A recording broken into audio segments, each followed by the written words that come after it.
blazing the trails of success. And you know what, if you're not a holistic health coach, you need to be one. And I'm sure they'll talk about that, how you can get started in that capacity. And there's so many people that are thriving and surviving and making it happen and building big dreams for themselves and for each other. And it's because of these two and what they've put together to really help people reach their highest, greatest potential. And without further ado, I bring on this gentleman, and many of you know he's inspired me with the Nightly Dose. We're going on, it'll be 8 years in April, 8 years, April 1st, that we have been doing it 7 nights a week. We're on our 67th book. And it has been 177 Mental Toughness Secrets of the World Class. What a great book. If you want to know what the successful do, that's a great book by Steve Siebold. And the next book is What Would the Rockefellers Do? Hello, they're billionaires. Well, what would they do? And it has their secrets to wealth, success, and great health as well. And they believe that. What's your health without your wealth? But it's because of him that I started that, and all that he's doing and all that he believes in, him and Cheryl. I believe in it too. It's great when you're alongside people that you share the same ideas and principles and success growth patterns. And they're amazing. They're awesome. So I'll introduce him first. The awesome, the amazing 5-star, incredible leader, my mentor, my friend. He kicks it off today with building a great team. How do you do it, a successful team? Paul Croteau. Good morning. Good morning, Linda. And thank you so much for that incredible introduction. And wow, like you are like smarter than a library. That's where Linda's brain is at right now. It's just all the books you've read and growth you've done. It's been unbelievable to watch you over the years and be great friends with you and see the progression, the progress that you've made as a person, as a woman, and just putting personal growth at the front of that, and which caused all the great things to happen in your life. So it really, truly is a catalyst. Cheryl and I are super passionate about personal growth. We do 2 podcasts every single week. You can go to elevateyourlife.com to listen to those podcasts and to get today's notes. So today's notes are already loaded in at elevateyourlife.com. You can see those as we go along today. But today we're going to be talking about winning. And normally, like throughout my entire life, this was my topic. Like I wanted everything. I was dominating until I met Cheryl. And I haven't won anything since. It doesn't matter if we're playing cards or we're playing tennis or we're playing whatever it is out there. She beats me, and it's been a humbling experience these past 7 or 8 years here. But that's it's not made true. me grow My and made me become better. him. My brothers beat him, not me. Oh my God, it's horrific. Anyway, so I'm gonna really give this call over to Cheryl, because she is this law is really the Cheryl Morley law, the law of winning, because she wins at everything.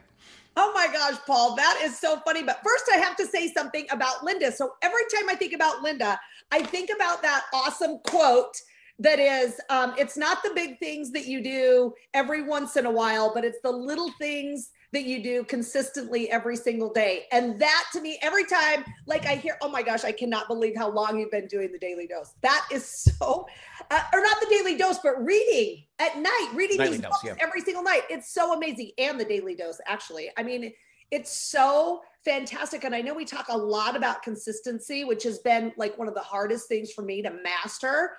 And I'm not even saying I've mastered it yet, but I think that you do such a great job with consistency.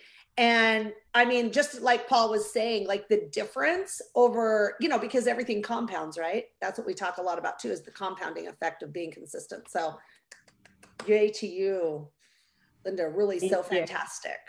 Okay. So yes, Paul, episode 115. Now what I'm excited about today, let me just tell you, is the whole name of this law. Okay. I have to say, because today we are talking about the law of victory.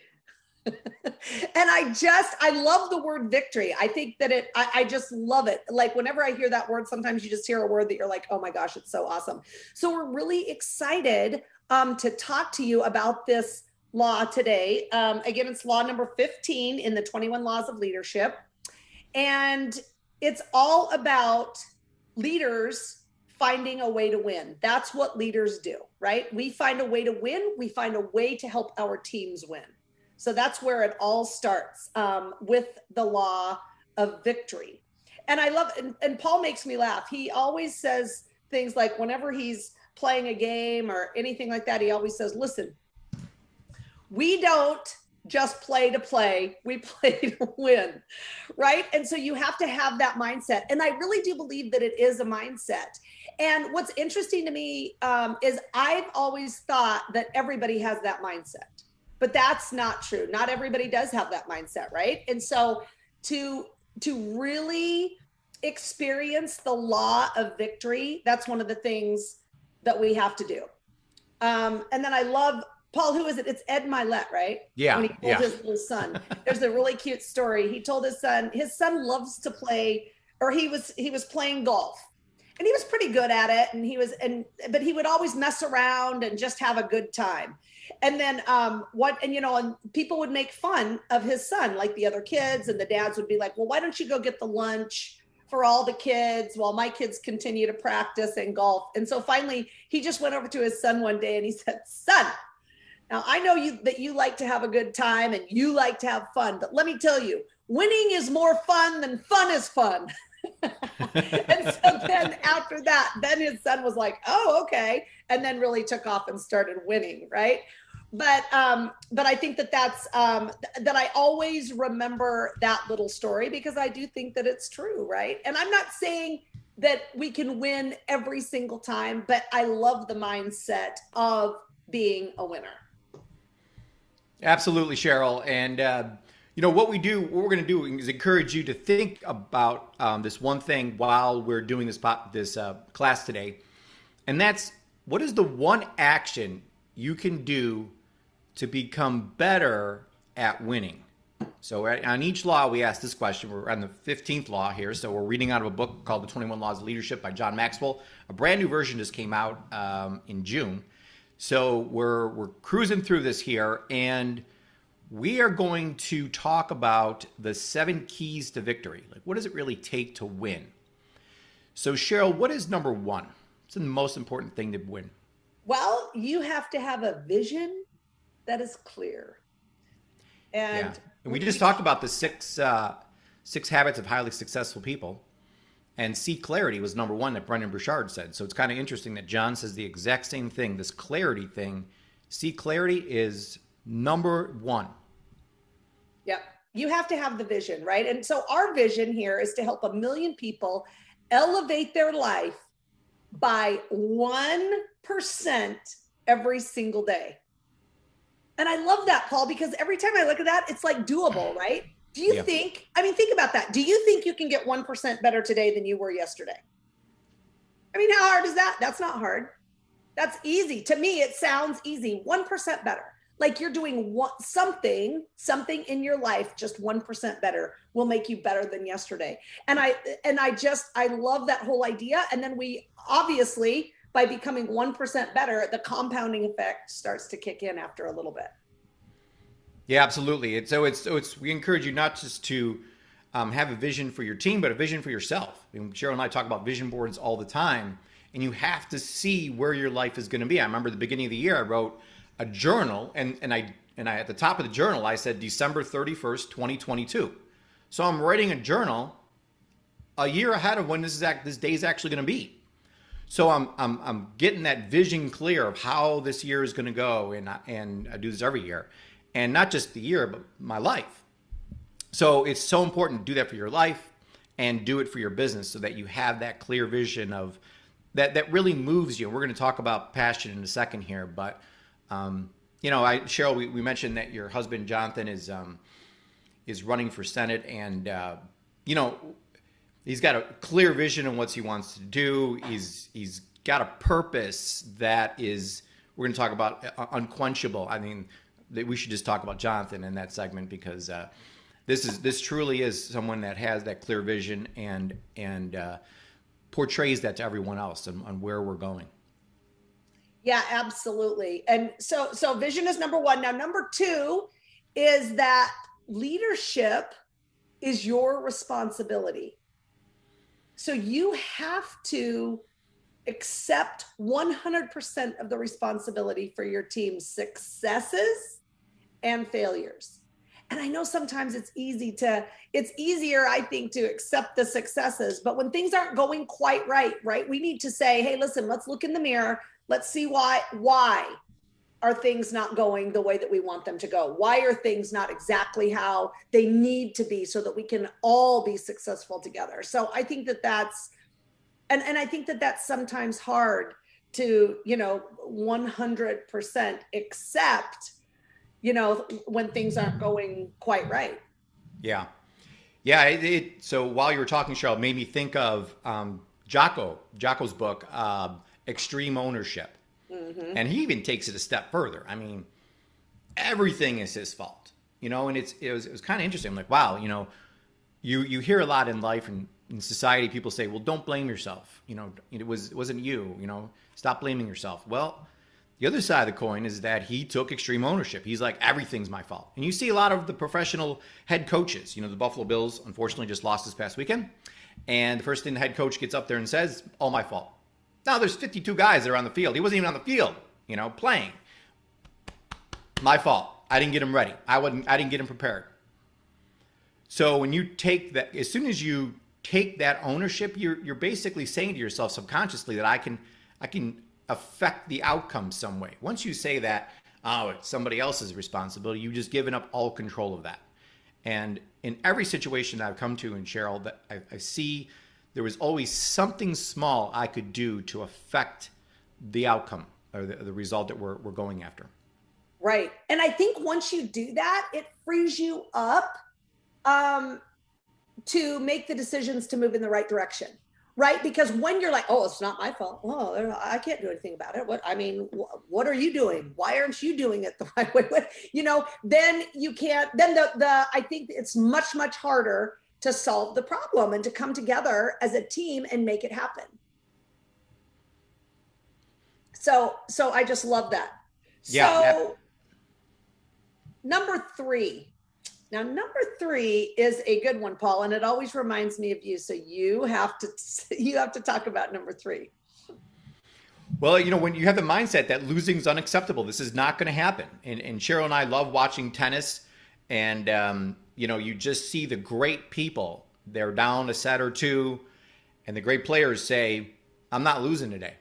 And I know, Cheryl, you say this to yourself all the time, and it just becomes unacceptable. You draw the line, you set the standard, and I don't know if we had this conversation before, if you hate losing more than you love winning, but we both came to the conclusion that yes, we hate losing more than we want to win. And it's kind of crazy. Obviously, it's the same outcome.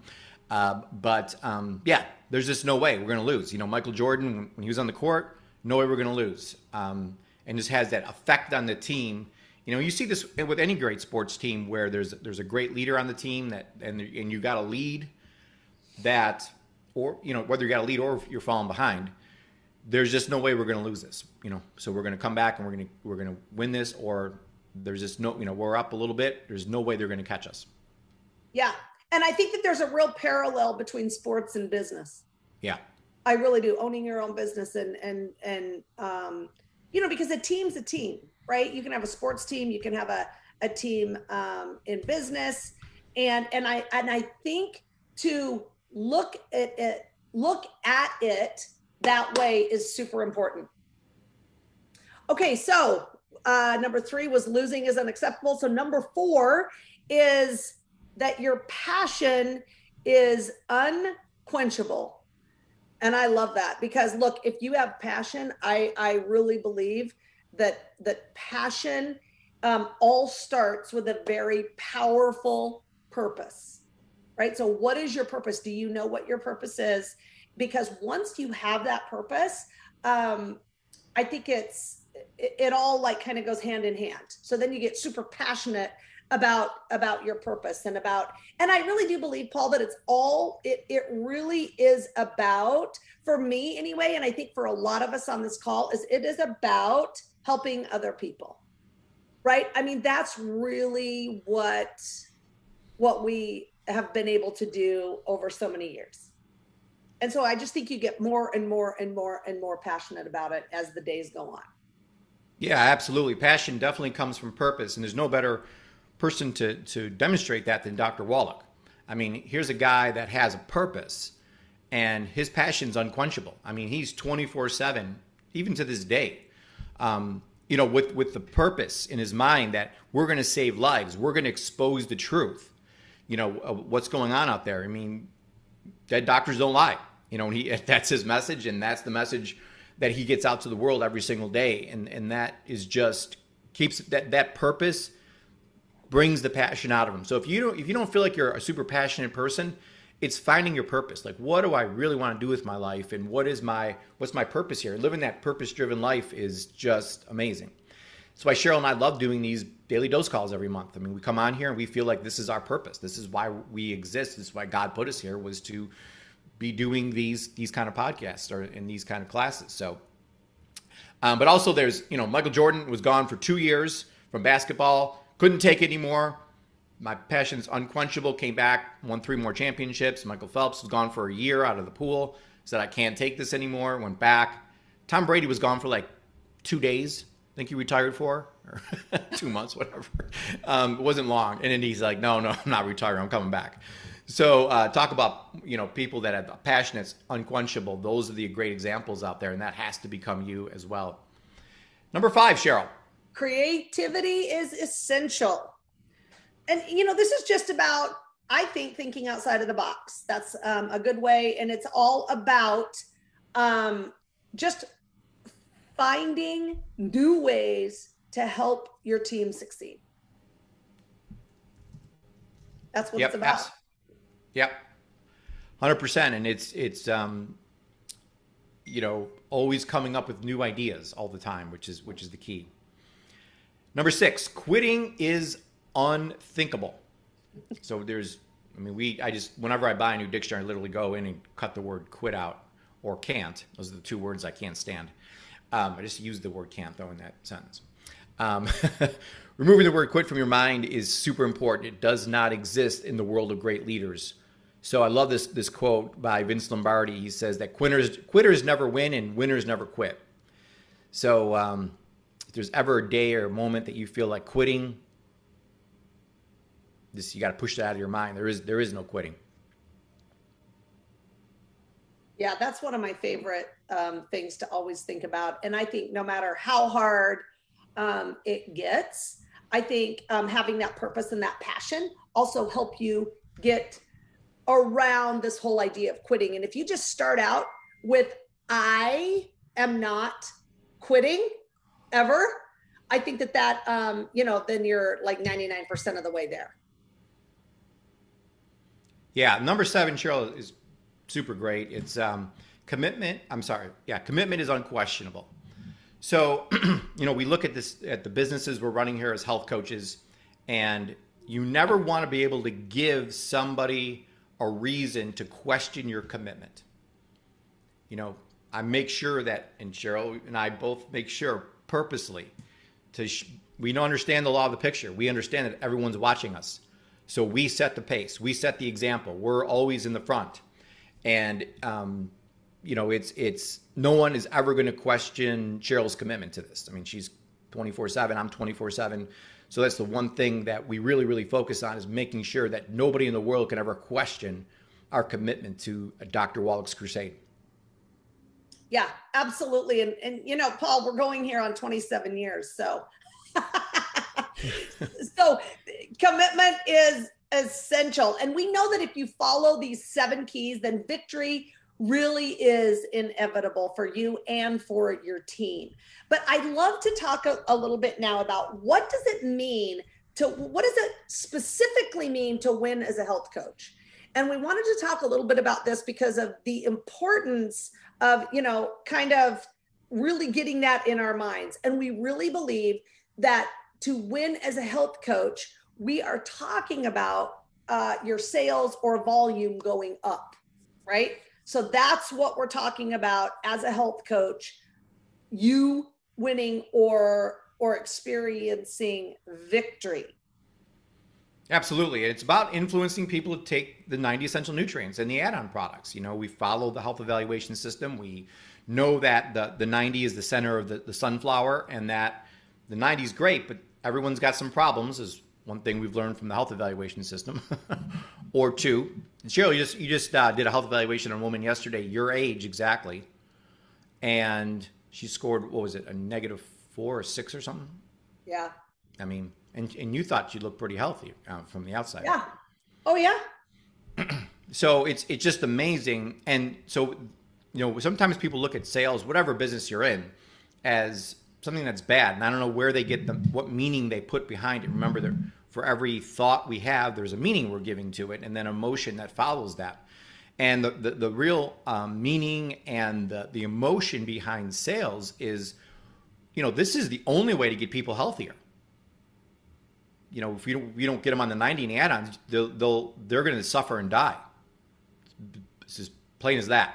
Now, if you want people to suffer and die, then don't get them on the products. But if you don't want people to suffer and die, then getting people on the products is absolutely essential. And from that, you know, you're going to be able to build this whole team and be able to help other people on your team live the life they want. And that's what Cheryl's whole mission is. You know, Cheryl and Michelle, they have the Find the Fabulous mission or movement. And the tagline is live the life you want. And we're serious about that. We seriously want you to live the life you want. And we want everyone to, not just everyone else, but you want to live it yourself too. You know, but it starts with knowing what that is. But it all comes from getting people on the 90 and the add-on products. Yes, absolutely. So it all starts with you. You have to start the chain reaction, right? So by being healthy yourself and doing those things yourself, and then in return, helping your team members do the same thing. And that's really where, like that's like a perfect recipe for victory right there. You getting healthy and doing those things, and then you turning around and helping other people do the same thing. Absolutely. And so the question is, though, so how do we, this law of victory, how do we get victory? How do you win the game? And it really comes down to the small wins. So Cheryl and I, we do a Zoom every single Monday with all of our health coaches, and we base the whole 1 hour meeting on the quote that I never lose, I either win or I learn. So we go around the room and everyone shares their wins, and we don't care how small the win is for the week. We just want people to start wiring their brains to look for wins. The more you win and recognize that small action as a win, the more likely you're going to do it. And that's just a proven fact. So, you know, taking the 90s, win. Review your RPM, what you're going to do today. Win. Do your personal growth. That's a win. Add 2 names to your list today. You know, a lot of you on here using contact mapping, got to do your 2 names every single day. That's a win when you do that. You know, and you should celebrate that. Even though it's some small thing, you just, well, Paul, it's not really a win. I just added 2 names. I mean, people don't even know me. Doesn't matter. It's a win because it's moving you in the right direction. Sharing the message today. That, you know, I just want to, you share, every time you share Doctors Don't Lie, that's a win. Every time you share Dr. Wallach's documentary, it's a win. Following up with your prospects. Every prospect you follow up with is a win. Whenever you enroll someone new, whether it's a CEO, a coach, or a client, it's a win. And then every single time you spend time coaching your CEOs, coaches, and clients, that's also a win. So you can really, it's all, like you said, Cheryl, it's all these small wins added together that gets you victory.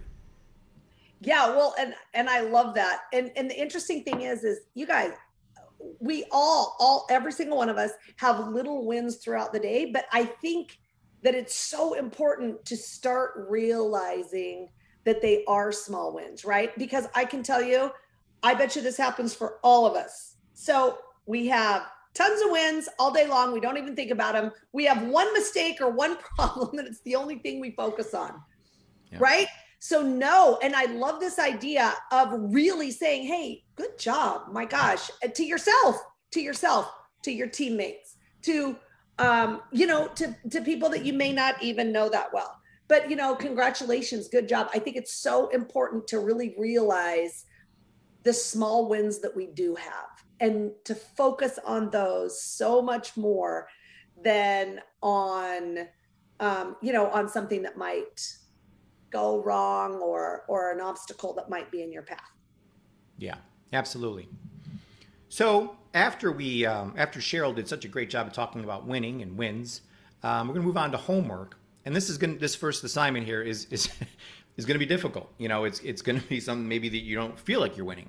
So, we really want to encourage you that we all love each other. We're all working together, but we want to also look at reality. Like what's really happening out there?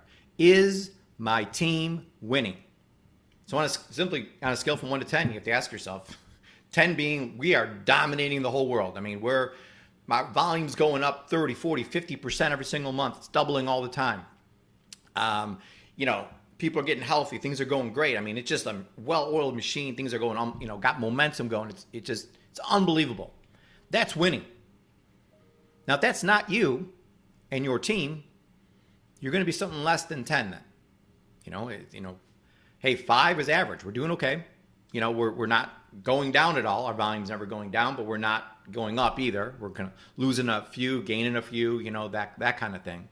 Or maybe you're just not winning in you and your team, or you don't even have a team yet, and you're going to give yourself, a 2 on this, where it's just where you are right now. And there's nothing wrong with the result, nothing wrong with putting the number down there. It's just making you aware, and I know, Cheryl, that's your favorite word, is awareness, that this is something I got to work on. So the $1 million question becomes, if that's you, what is one action? Don't list 100. What's one action you can do to become better at winning and helping your team win? You just do that one thing. And Linda, I don't know if you read, I think I'm like 99% positive you read the book Atomic Habits already a while back, which is absolutely my favorite book. So it's looking for the smallest little thing to do, which builds up, and you create this amazing organization, and people are like, oh, you're an overnight success. Well, if they only knew, how long it took you to build that up. So it's just one action that you can do to become better at winning and helping your team win. Yeah, and I love that it's just one, because I think sometimes we've got so many other things going on and we can feel like, oh my gosh, we're overwhelmed. I don't know where to start. I don't know what to do. But if we can just come up with that one thing, I think, and it could be, Paul, even grabbing a good book and reading 10 pages of that book, right? It could be anything. It's just one small thing that you can do to move forward and help your team move forward. And the books that I love, that we have 3 books that we pick every single week for you guys that we've read and that have made a difference in our lives. The first one is the 360 degree leader. That's the first one. The second one is Thinking for a Change. I love that title. Oh, maybe I'll think for a change instead of do, right? That's my whole thing. And then the next one is The Difference Maker. Yeah. So all 3 of those books are great books by John, just the ultimate authority in leadership. So we're going to close with this quote here. Victorious leaders have one thing in common. They share an unwillingness to accept defeat. The alternative to winning is totally unacceptable to them. As a result, they figure out what must be done to achieve victory. So I love that, Cheryl. And to elevate your life, you got to be obsessed with winning. Stay laser focused on creating positive change in your life and in the lives of others. And by doing all of these things, you too can move from fine to fabulous. Awesome. Back over to you, Linda. Awesome. I was on mute getting ready to tell them elevateyourlife.com. You can go there to get all the notes, right? So I just wanted to say that. Absolutely amazing. What great tip. You all always bring the fire, which is nothing new. I'm excited. Congratulations again to you, Cheryl. And I'm sure all of us that don't live in Virginia, you all will put a great game plan together, how we can help support your husband as senator. So I'm sure you'll send us something that Linda's already out there working, going going door to door. And Thank you, Linda. Absolutely. Absolutely. Whatever we can do to support, I'm sure you guys will probably do something in your community. Call us up. The reinforcements are coming to Virginia. Hello. To make it happen. So awesome. I'm sure that's coming, and that will be exciting. We love you guys so much. Everything you do to support all of us, Youngevity Nation, becoming a holistic health coach. I'm sure a new graduating class. I'm so thankful I was part of the first. You guys pump that up. Be part of the first graduate, and there was like 1,000 of us. It was crazy, amazing. But thank you for being such wonderful leaders. I'm going to unmute the Zoom. Please give it up for the extraordinarily awesome future senator's wife, Cheryl Morley Emord, and the phenomenal, fantastic super leader, the man himself, Paul Croto. Have a great day, everyone. Thank you so much. Thank you, Linda. Thank you, everyone. Thank you. Bye, you guys. Have a great Love week. y'all. Have a great day. Paul and Cheryl. Thank you. Thank you. Thank you, Cheryl. Thank you, Linda. Absolutely amazing. Thank you, Facebook. We love you guys too. Great call, Paul and Cheryl. Great call. Thank you, guys. I'm gonna have to So listen amazing. Yes. Have a blessed and wonderful day. Thank you, Dia. You too. Thank you, Linda.